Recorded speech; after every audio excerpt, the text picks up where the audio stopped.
Hello friends, welcome to Reno's Englishpedia. Today I'm going to explain the poem from the book Hornbill, English Core. The name of the poem is Voice of the Rain, written by Walt Whitman. It is for class 11th. This poem is a dialogue between the poet and the rain as it falls from the heaven upon the earth. मतलब basically जो इस poem की खास बात है वो ये है कि ये एक पोएम एक कॉन्वर्सेशन है, एक डायलॉग है बिटवीन पोएट और रेन के। जब रेन आसमान से ज़मीन पर आती है तब उस टाइम पे पोएट उससे बात कर रहा है। अब अद्भुत बात इस पोएम की ये है कि नॉर्मली जो रेन होता है वो कभी भी इंसानों को जवाब नहीं देता, right? It's an inanimate object. But यहाँ पे सरप्राइजिंगली पोएम पोएट से बात कर रहा है, उसकी बातों का जवाब दे रहा है। Second thing about this poem is that it is written in blank verse. Blank verse का मतलब होता है some rules of poetry writing have been followed but not all the rules. अब यहाँ पे जो रेन है वो अपने आप को डिस्क्राइब करता है as poem of the earth. वो इसके थ्रू अपना लाइफ साइकिल एक्सप्लेन कर रहा है कि how it evaporates, how it condenses into cloud, how it rains and comes down in the shower form and this cycle is repeated. पूरा जो water cycle है उसको उसने एक्सप्लेन किया है। ये हमारे को क्लियर करता है कि जो रेन है, जो पानी है, वो ग्राउंड को छोड़ के आसमान में कैसे जाता है, आसमान में जाके एटमॉस्फेयर में जाके वो अपनी ड्यूटीज़ को कैसे फुलफ़िल करता है, और जब वो धरती पे आता है तो धरती पे आने की ड्यूटी फुलफ़िल करता है।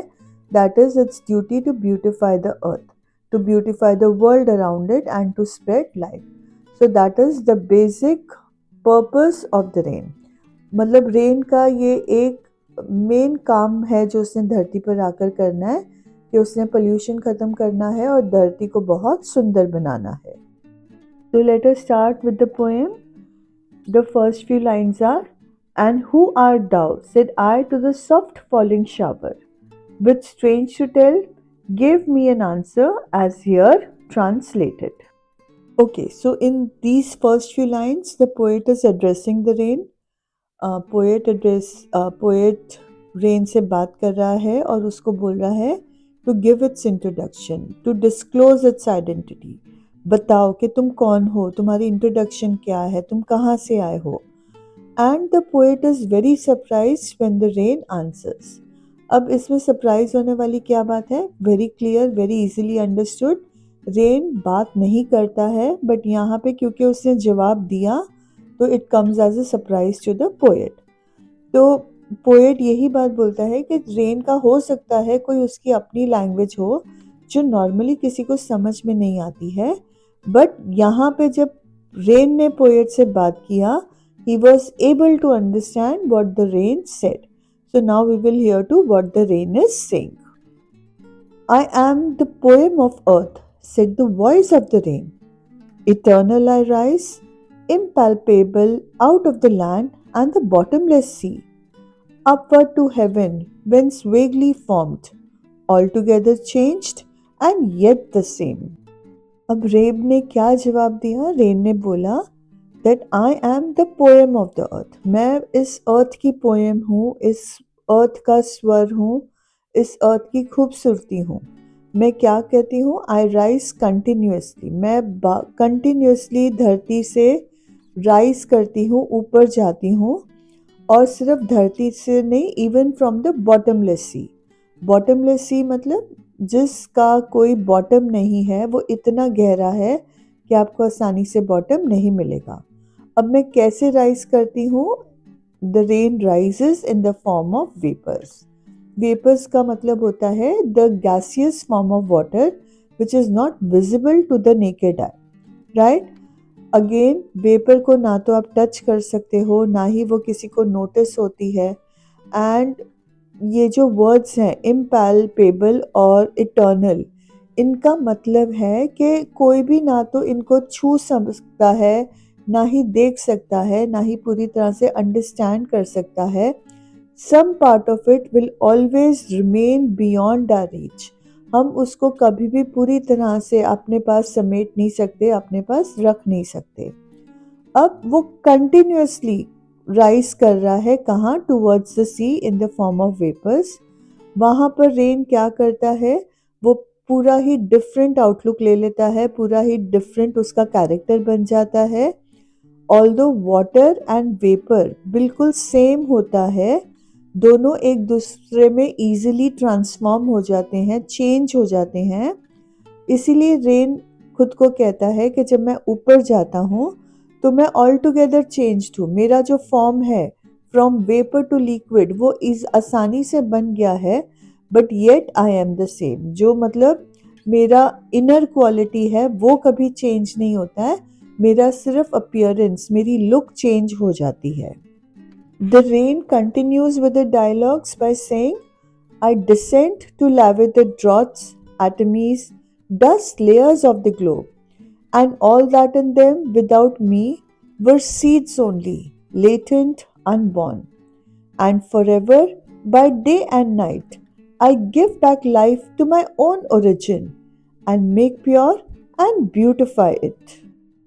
मतलब रेन कहता है कि मैं जब धरती पर आता हूँ तो मैं धरती को वाटर प्रोवाइड करता हूँ, मैं धरती को ग्रीन बनाता हूँ, जो ड्राई एरियाज हैं उनको मैं ग्रीन कर देता हूँ। The rain says that it falls down on earth to provide water and greenery to the dry areas. जब वो ये काम करता है तो वो उसके साथ साथ it washes away the small particles and dust from the surface of the अर्थ। जो हवा में मिट्टी के कण होते हैं, जो गंदगी होती है, वो सारी चीज़ों को धो के धरती को नया बना देता है। जो रेन है it helps in the creation of life. अगर बारिश नहीं होगी तो पानी नहीं होगा, पानी नहीं होगा तो हमारा जीवन नहीं होगा। रेन और क्या करता है, वो सीड्स जो धरती के अंदर हिडन है, hidden under the layers of the अर्थ, उनको न्यू लाइफ देता है। अगर रेन नहीं आएगा तो वो सीड्स हमेशा डॉर्मेंट रहेंगे, लेटेंट रहेंगे, मतलब लाइफलेस रहेंगे। रेन के आने से उनमें जान आती है, वो स्प्राउट करते हैं और नए पौधे बनते हैं। So it is giving life to the seeds. It is only because of the rain that there is life on the earth. अब रेन फर्दर ये कहता है कि मैं दिन रात, through out the day and night, I keep rising in the form of vapors. By this process, it is bringing back life to its origin. क्योंकि उसका ये कंटिन्यूस प्रोसेस है, राइज करके ऊपर क्लाउड बनाना, क्लाउड बनने के बाद रेन के फॉर्म में नीचे आना, तो वो जो धरती है उसका ओरिजिन है, उसका बर्थ प्लेस है, उसको न्यू लाइफ देता है whenever it comes down, right? Rain क्या करता है? Rain by removing dust particles and pollution atomies अर्थ को प्यूरिफाई करता है, प्योर करता है, क्लीन करता है, लैंड को एनरिच करता है और उसको क्लीन एंड ग्रीन बनाता है। मतलब वो पूरी धरती को सुंदर बनाता है, हरा भरा बनाता है, धरती को वो नया जीवन देता है। With this explanation we come back to the last two lines of the poem. Last two lines बहुत इंपॉर्टेंट है। सबसे पहले आप देखो कि इनको ब्रैकेट्स में डाला हुआ है। ब्रैकेट्स में डालने का मतलब है these are not the dialogues of the rain, ये एक ऑब्जर्वेशन है by the poet. So the poet says, for song issuing from its birth place after fulfilment wandering wrecked or unwrecked duly with love returns. Before I explain the line, please understand the meaning of certain words. Wrecked, unwrecked opposites हैं। wrecked का मतलब है cared about, reckoned with, acknowledged, कुछ भी हो सकता है। और unwrecked उसका opposite, something which is uncared for, unacknowledged, unloved, right? And duly का मतलब है properly और rightly, जो उसका हक है वो उससे वापस वो आ जाता है। So let's understand the meaning of these two lines completely. Okay, तो पोएट एक कंपैरिजन इम्प्लाई कर रहा है ये दो लाइन्स में। पोएट ने जो सार है इस पोएम का, that is the comparison between the life cycle of a rain and the life cycle of a song, उसको कंपेयर किया है। वो कहता है जैसे रेन का ओरिजिनेशन हार्ट ऑफ द अर्थ है, हार्ट ऑफ द सी है, तो उसी तरह से जो म्यूजिक का ओरिजिनेशन है that is the heart of the singer. जैसे रेन पूरे वर्ल्ड में धरती पर आसमान से ट्रैवल करता है, तो वैसे ही जो पोएम है वो अपना origin that is the birth place of the heart of the singer, वहाँ से वो ट्रैवल करता है थ्रू आउट द वर्ल्ड। जब वो वर्ल्ड में ट्रैवल कर रहे हैं, बोथ रेन या पोएम जो सॉन्ग है वो ज़रूरी नहीं है कि लोगों को पसंद आए। वो उसको हो सकता है पोएम को, रेन को लाइक करे, एक्नॉलेज करे, केयर करे, या हो सकता है डिसलाइक करे, अनएक्नॉलेज करे, या अनकेयर, दे में not care for it, right. But जो ओरिजिन होता है रेन के लिए धरती और पोएम के लिए जो पोएट का हार्ट है, वो हमेशा उनको एक वेलकम ऑफर करता है, हमेशा खुशी से वापस लेता है जिस चीज़ को उसने जन्म दिया है। It always welcomes back what it gives birth to. ये जो last lines of the poem जो ब्रैकेट्स में है, ये मैं आपको ऑलरेडी बता चुकी हूँ। They are not a part of the conversation between the poet and the rain. ये एक थॉट है, एक आफ्टर थॉट है पोएट का, इसीलिए उसने इसको ब्रैकेट्स में डाला है। So having understood what the poem is all about, let us now quickly discuss the theme of the poem. तो अब इस वॉल्ट विटमैन की पोएम की थीम क्या है? It is the voice of the rain. ये जो voice of the rain है, it is talking about the power and beauty of nature, especially in the rain. और रेन का रोल क्या है in renewing the earth? मतलब पूरा rain का पावर, रेन का रोल, रेन की इम्पोर्टेंस, इसके बारे में हमें पता चलता है। अब नेचर का पावर क्या है? जो ये पोएम है, it is celebrating the rain's restorative power. Restorative power मतलब रिस्टोर करना, जो चीज़ गायब हो गई है, खो गई है, गुम हो गई है, उसको ये पोएम रिस्टोर करता है। हम पोल्यूशन से, डस्ट से हम पूरी धरती को गंदा कर देते हैं, बट रेन आकर दोबारा से अर्थ की ब्यूटी को रिस्टोर करता है। And the poem is celebrating its role in nourishing humanity. इंसानियत को नया जीवन देने की क्षमता को ये पोएम सेलिब्रेट कर रही है। So this poem is all about nature's power. Secondly, this poem is talking about the rain cycle. कैसे रेन धरती से राइज करती है, धरती और सी से राइज करती है, कैसे वेपर बन के वो क्लाउड्स बनाती है, क्लाउड्स कंडेंस होके कैसे धरती से अगेन धरती पे वापस आते हैं in the form of rain. So we come to know of the rain cycle.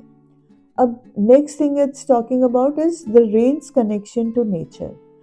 Rain होगा तो क्या होगा कि धरती जो है वो बहुत स्ट्रांग होती है। उसी तरह से जब रेन इंसानों को धरती के साथ कनेक्ट करती है, तो वो उनको रिमाइंड करती है कि आप भी धरती से जुड़े हुए हो, आपका भी बहुत गहरा बॉन्ड है with the nature, and you need to cherish it, you need to take care of it. Then the poem, one of the themes of the poem is the rain's spiritual and emotional renewal. मतलब rain symbolise करती है हमारे spirits को, हमारे emotions को, कैसे वो renew होते हैं। And it is promoting people, it is forcing people to reflect on life's deeper meanings. हमें समझ में आता है कि life is not frivolous, it is something very deep, how we need to cherish each and every part of it. And finally the last theme of the poem is the rain's connection to music. Poet rain को music के साथ compare करता है और बोलता है कि both of them make the world more active, and after making the world active, after beautifying the earth, they return to their original location. वो दोबारा से आने अपनी जन्म स्थान पर वापस लौट जाते हैं, but they do it only after they have served there purpose. उनका जब काम खत्म हो जाता है, उसके बाद ही वो अपने ओरिजिन पे लौटते हैं।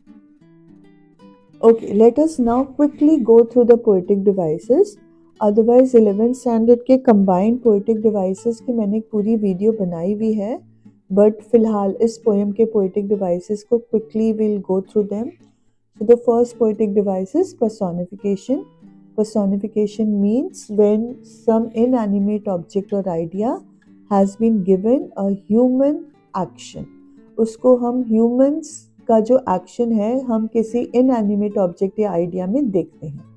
यहाँ पे पूरी पोएम में जहाँ जहाँ पे रेन ने जवाब दिया है वहाँ पर हमने रेन को पर्सोनिफाई किया है, बिकॉज जो जवाब देने की क्षमता है that is a quality, that is a trend of humans, it is not the trend of a rain. Rain को हमने एक पावरफुल कैरेक्टर दिया है and therefore we say that the rain has been personified in this poem. The next literary device is metaphor. Metaphor का मतलब होता है comparison between two unlike objects, but ये डायरेक्ट कंपैरिजन नहीं है, ये एक इम्प्लाइड कंपैरिजन है, एक इनडायरेक्ट कंपैरिजन है. यहाँ पे हम एज्यूम करते हैं कि ये चीज़ वही चीज़ है. हम ऐसे नहीं बोलते हैं कि ये चीज़ उसके जैसी है, हम कहते हैं this is the same thing. तो अब यहाँ पे metaphor is used in the phrase poem of the earth. Poem of the अर्थ मतलब हम कह रहे हैं कि ये धरती की, रेन जो है वो धरती की पोएम है. जब रेन को हमने पोएम बोला तो वो मेटाफर बन जाता है. हम ये नहीं कह रहे rain is like the poem of the अर्थ, हम बोल रहे हैं it is the poem of the अर्थ. तो लाइक वर्ड नहीं यूज हुआ है तो इट बिकम्स अ मेटाफर. अब क्यों बोल रहे हैं? Because poetry is characterised by music and rhythm. Poetry का जो पावर होता है इट इज़ टू सूद, मतलब हमारे दिल को शांत करना, हील करना, उसको मतलब उसको जो चोट लगी है उस चोट को भरना और ट्रांसफॉर्म करना, चेंज करना. और ये तीनों ही क्वालिटीज रेन में है, इसीलिए रेन को पोएम बोला गया है. नेक्स्ट लिटरेरी डिवाइस इस पोएम में है hyperbole. It is not hyperbole, it is hyperbole. Hyperbole means exaggerated statements but for emphasis, not for show up, for emphasis. यहाँ पे जब फ्रेज हम बॉटमलेस सी यूज करते हैं तो ऐसे नहीं होता है कि सी का बॉटम नहीं है. इट ओनली मीन्स दैट कि वो इतना गहरा है कि हम आसानी से बॉटम तक नहीं पहुंच सकते, and therefore we say that it is a hyperbole. Next literary device जो इस पोएम में है दैट इज पैरेललिज्म. जो लास्ट टू लाइन्स हैं उसमें हम देखते हैं कि पोएट ने एक पैरेलल ड्रॉ किया है, एक सिमिलैरिटी ड्रॉ किया है between the rain and the song of the poet. वो बोलता है जैसे रेन पूरे धरती में घूमता है, कोई उसको लाइक करे या अनलाइक करे वो दोबारा अपने ओरिजिन पे आ जाता है, उसी तरह से जो पोएम होता है, जो सॉन्ग होता है पोएट का, वो पूरी धरती में ट्रैवल करता है and whether someone likes it और not, it returns to the heart of the poet. So he has drawn a parallel, a kind of a similarity between the rain and the song. Next literary device over here is imagery. Imagery का मतलब होता है कुछ images हमारे दिमाग में create होते हैं जो उस poem में या उस चीज़ में जान डाल देते हैं. यहाँ पे images of soft falling shower हमें बताता है कि जो रेन गिर रही है it is not raining cats and dogs, बड़ी जेंटल रेन है, may be in the form of a drizzle. The next literary device in the poem is antithesis. The poet uses the phrase all together changed and yet the same. इसका मतलब है वो बात कर रहा है कि जब रेन वेपर बन के हवा में आसमान की तरफ जाती है तो because it is in the form of vapour तो उसका अपीयरेंस अलग है. जब वो आसमान में क्लाउड बनती है तो उसका अपीयरेंस अलग है. तो मतलब दोनों का अपीयरेंस जो है that is completely different, all together changed, but उनका जो एसेंस है वेपर का या क्लाउड के अंदर जो वाटर है उनका जो एसेंस है दैट इज़ द सेम. तो जब हम एक ही चीज़ के बारे में दो डिफरेंट क्वालिटीज़ की बात कर रहे हैं इन द सेम लाइन तो हम कहते हैं you know there is the same idea कि yes it is the same yet it is completely opposite. Then we say that the literary device antithesis has been used. And the last thing I would like to talk about is the rhyme scheme. I've already told you that the poem is written in blank verse. Blank verse का मतलब होता है some rules of poetry writing have been followed, but not all the rules. So with this we come to the end of the poem. I hope that you liked the video. All the videos for 11th standard are present in the playlist. अगर आप playlist में जाओगे 11th की playlist में तो आपको सारी videos मिल जाएंगे. I hope that now things will become easier for you and you like my videos, you comment on my videos, you tell me your problems. You can ask for further clarification, and whatever you ask for, I'll try and make a video as soon as possible. Thank you so much for watching my videos.